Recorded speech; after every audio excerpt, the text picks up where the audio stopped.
السلام علیکم۔ ایکچولی بہت سارے دوست پوچھ رہے تھے یہ پچھلے دنوں پاکستان میں جو ایک قانون پاس ہوا ہے ٹرانسجنڈر کے اوپر، اس کے بارے میں میری کیا رائے ہے۔ تو مائی ڈیئر، سب سے پہلے تو یہ دیکھنا ہوگا کہ آیا یہ ٹرانسجنڈر کو جو ایک قانون پاس ہوا ہے یہ کیوں پاس کیا گیا ہے، یا پاس ہونے کے بعد اس پہ اتنی تنقید کیوں ہو رہی ہے، اور اسپیشلی وہ لوگ جنہوں نے یہ پاس کیا ہے وہ اس کا کریڈٹ لینے کو تیار کیوں نہیں ہے۔ تو اس کی بہت ساری وجوہات ہیں۔ سب سے پہلے تو ہم اس وجہ کی طرف آتے ہیں کہ یہ قانون پاس کیا کیوں گیا۔ تو یہ پاس ایکچولی اس لیے کیا گیا کہ جو جنس کا تعین ہے، ظاہری بات ہے دو جنس یا مرد ہوتی ہے یا عورت ہوتی ہے، لیکن بعض دفعہ اس طرح ہوتا ہے کہ جنس میں کچھ اب نارملٹیز ہوتی ہیں، یا وہ لوگ جن کی جنس میں اب نارملٹیز ہوتی ہیں ان کے بارے میں یہ قانون تھا۔ یہ اب نارملٹیز کو اگر آپ عام لفظوں میں کہہ لیں تو جن لوگوں کی جنس میں اب نارملٹی ہوتی ہے ان کو آپ خسرا یا ہجڑا یا اس قسم کے الفاظ سے پاکستان میں پکارا جاتا ہے۔ تو یہ ایکچولی قانون ان لوگوں کے لیے تھا، تو تاکہ ان کی جنس کا تعین کیا جائے، اور اسپیشلی جو پراپرٹی کے اندر ان کا شیئر ہے اس کا تعین کیا جائے کہ آیا ان کو ایک عورت کے مطابق شیئر دینا ہے یا ایک مرد کے مطابق ان کو شیئر دینا ہے۔ ایکچولی اس قانون کو لانے کا مین مقصد یہ تھا۔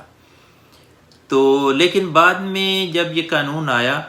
یا اس قانون کے اندر کچھ ایسے الفاظ شامل کر دیے گئے جن کی وجہ سے یہ اس قانون کی شکل ہی بدل گئی،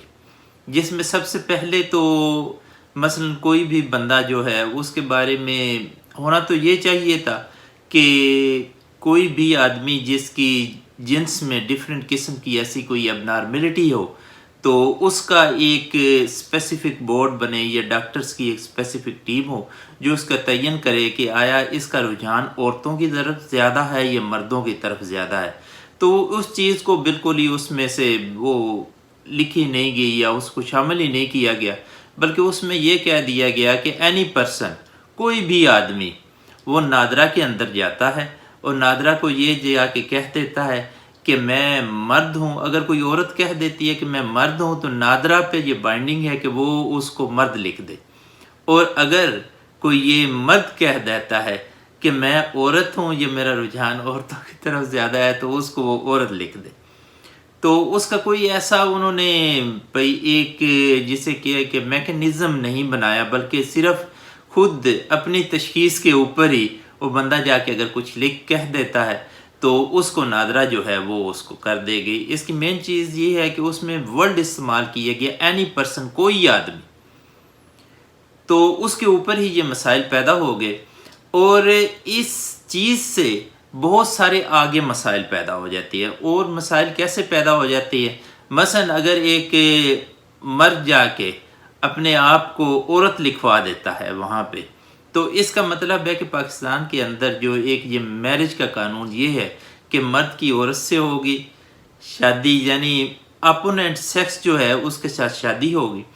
تو جب ایک مرد نے اپنے آپ کو عورت لکھوایا ہوا ہے تو اس کا مطلب ہے کہ وہ جو ہے وہ دوسرے مرد سے شادی کر سکتا ہے۔ ایک تو یہ اب نارملٹی اس میں پیدا ہوگی، مسائل پیدا ہو گئے۔ تو اگر کوئی عورت ہے اس نے اپنے آپ کو مرد لکھوایا ہوا ہے تو وہ ظاہری بات ہے اس کے بعد وہ شادی کر سکتی ہے۔ یہ تو پھر اس کو ایک قسم کا انہوں نے ایلیجیبل کر دیا کہ آپ یہ کر سکتے ہیں۔ تو مین مسئلہ یہاں سے شروع ہوا۔ اب جب یہ قانون بن گیا، قانون بنانے والوں نے تو اس لیے بنایا کہ وہ جو لوگ تھے جن کی اسپیشلی جنس میں اب نارملٹی تھی ان کے لیے قانون بنایا گیا، لیکن اس کے آگے جب مسائل پیدا ہوئے تو وہ جو کریڈٹ لینے والے تھے یا قانون بنانے والے تھے وہ کریڈٹ لینے سے ہی بھاگ گئے، کیونکہ یہ لوگ ہماری جو بھی لیجسلیٹو اسمبلیز ہیں ان کے اندر کچھ لوگ جو قانون بناتے ہیں وہ بعض دفعہ اس مسودے کو پڑھنا ہی پسند نہیں کرتے۔ اب اس پہ پھر جب یہ سینٹ کے اندر گیا تو وہاں پہ جو سینیٹر مشتاق احمد خان ہے انہوں نے اس پہ پوائنٹ آؤٹ کیا کہ یہ تو اس طرح کر کے اس میں غلطی ہے، اور اس غلطی کی وجہ سے آگے بہت سارے مسائل پیدا ہو جاتے ہیں۔ مثلا اس میں یہ جو مرد کی مرد سے شادی اور عورت کی عورت سے شادی، اس کو تو ظاہری بات ہے وہ قوم لوط کے بارے میں یہ ہے کہ قوم لوط کو اس وجہ سے ہی تباہ کر دیا گیا تھا کہ ان میں یہ اس قسم کے مسائل تھے۔ اس کے علاوہ اسلام میں ایک اور بہت بڑا مشہور واقعہ ہے کہ جس وقت پہلے خلیفہ حضرت ابو بکر صدیق کے زمانے رضی اللہ تعالیٰ عنہ کے زمانے میں فتوحات کا سلسلہ چل رہا تھا، تو حضرت خالد بن ولید جو تھے وہ فوجوں کے سربراہ تھے یا سپہ سالار تھے۔ تو وہ ایک ایسی بستی میں پہنچتے ہیں کہ جہاں پہ اس قسم کی ایک بیماری ہوتی ہے کہ مردوں سے شادیاں کرتے ہیں، عورتوں سے شادیاں کرتے ہیں۔ تو وہ خط لکھتے ہیں حضرت ابو بکر صدیق کو کہ اے خلیفۃ المسلمین، یہ اس قسم کے مسائل کا ہمیں یہاں پہ سامنا ہے۔ تو وہ خلیفۃ المسلمین حضرت ابو بکر صدیق ان کو لکھتے ہیں کہ اس بستی کو جلا دیا جائے۔ اب یہ جب وہ حکم دیتے ہیں تو صحابہ اکرام میں آپس میں ایک بحث مباحثہ چھڑ جاتا ہے کہ یہ اس طرح نہ کیا جائے۔ تو وہاں پہ حضرت علی رضی اللہ تعالیٰ عنہ جو ہیں وہ کہتے ہیں کہ میں اس بات پہ حضرت ابو بکر صدیق کے بالکل ساتھ ہوں کہ انہوں نے جو فیصلہ کیا وہ بالکل ٹھیک فیصلہ کیا۔ تو یہ چیز تو یہاں پہ اسلام میں آپ کو ایک مثال دے دی۔ اس کے بعد جو معاشرہ ہوتا ہے نا، اس کے اندر یہ ڈیفرنٹ جو قوانین بنائے جاتے ہیں، یعنی یہ قوانین بنائے جاتے ہیں اس معاشرے کی بہتری کے لیے۔ جیسے ابھی امریکہ کے اندر ایک قانون ہے کہ یہ اسقاط حمل پہ کہ یہ ابارشن جو ہے وہ نہیں کوئی بھی کروا سکتا ہے۔ یہ بیویاں جو ہوتی ہیں یہ ابارشن مثلا آپ کے لیگل ریلیشن سے یا ان لیگل ریلیشن سے اگر وہ حمل ٹھہر جاتا ہے یا اس میں وہ ایک بچہ بننے کا ایک پروسیس شروع ہو جاتا ہے، تو وہ جو ہوتا ہے وہ اسقاط حمل جو ہے یا آپ اس کو ابارٹ نہیں کروا سکتے۔ اس عورت نے اگر وہ لیگل یا ان لیگل ریلیشن سے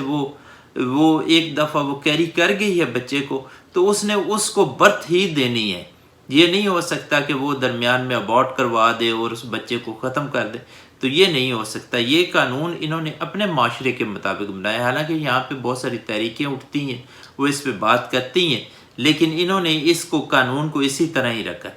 اسی طرح پاکستانی معاشرے کے اندر یہ جو ایک قانون بنایا گیا تھا، یہ ایک خاص قسم کی جنس کے لیے بنایا گیا تھا، لیکن ہماری کیونکہ مین مسئلہ میں نے جہاں پہ پہلے بھی میں اکثر بات کرتا رہتا ہوں کہ مسئلہ یہ ہے کہ ہماری قومی زبان اردو ہے، ہم قوانین بناتے ہیں انگلش میں۔ 90% جو ہماری آبادی ہے اس کو انگلش پڑھنی نہیں آتی، پڑھنی ان کو سمجھنی تو بالکل کوئی 95% کو نہیں سمجھ آتی۔ تو اس لیے وہ جو ہماری لیجسلیٹو اسمبلیز کے اندر بیٹھے ہوئے ہیں انہوں نے ان کو صحیح طریقے سے پڑھا ہی نہیں ہے، صحیح طریقے سے پڑھا نہیں ہے۔ وہ جب پاس ہو گیا تو اس کے بعد وہ جو کریڈٹ لینے والے تھے وہ بھی بھاگ گئے، انہوں نے کہا جی یہ اس طرح کے مسائل پیدا ہو گئے۔ تو اس کے بعد چیزیں جو ہیں یہ ابھی اس کو چیلنج کر دیا گیا ہے، اور سینیٹر مشتاق احمد خان اور اس کے ساتھ یہ بہت سارے لوگ ہیں اور ڈیفرنٹ قسم کے ایک پوری ایک تحریک ہے جو اس کے اوپر سٹارٹ ہوئی، اور نو ڈاؤٹ یہ چیزیں دیکھنی پڑتی ہے معاشرے کے اندر کہ کیا آپ کے کسی قانون کی وجہ سے کیا معاشرے کے اندر کوئی اس قسم کے مسائل تو نہیں پیدا ہو جاتے۔ تو یہ چیزیں اس لیے اس پہ وویلا بھی ہونا تھا، اس پہ تنقید بھی ہونی تھی، اور ایون یہ کہ یہ قانون ہی غلط ہے۔ معاشرے کے اندر دیکھا جاتا ہے کہ آپ کی کیا تہذیب اس کا اجازت دیتی ہے، آپ کے تمدد، آپ کے رواجات، آپ کا مذہب، کیا یہ ساری چیزیں ان چیزوں کی اجازت دیتی ہیں کہ جو آپ قانون بنا رہے ہیں جب وہ ان سے میچ نہیں کرتا تو پھر وہ قانون اس کا مطلب ہے ٹھیک نہیں ہے۔ قانون وہ چلتے ہیں جو ان تمام چیزوں کے اندر یا ان تمام چیزوں سے میچ کرتے ہیں۔ تو اس لیے اس پہ بات کرنی بھی چاہیے، اس پہ تنقید ہوتی بھی رہے گی، اور مجھے نہیں لگتا کہ اسلامی نظریاتی کونسل اس قانون کو پاس ہونے دے، لیکن مسئلہ وہی ہوتا ہے کہ ہماری جو یہ مسائل ہیں نا، ہمارے قانون بنا تو ہم دیتے ہیں، ہم سے وہ ختم نہیں کیے جاتے، تو اس لیے یہ مسئلہ چل رہا ہے۔ تو نو ڈاؤٹ اس پہ لوگوں کو ویسے بھی شعور ہونا چاہیے کہ ہمارے جو قوانین ہماری لیجسلیٹو اسمبلیز بنا رہی ہیں کیا وہ ٹھیک بھی بنا رہی ہیں کہ نہیں بنا رہی۔ تو یہ کچھ باتیں تھیں جو آپ لوگوں سے شیئر کرنے تھے۔ باقی اللہ آپ کا حامی و ناصر ہو جی. تھینک یو جی. اللہ حافظ.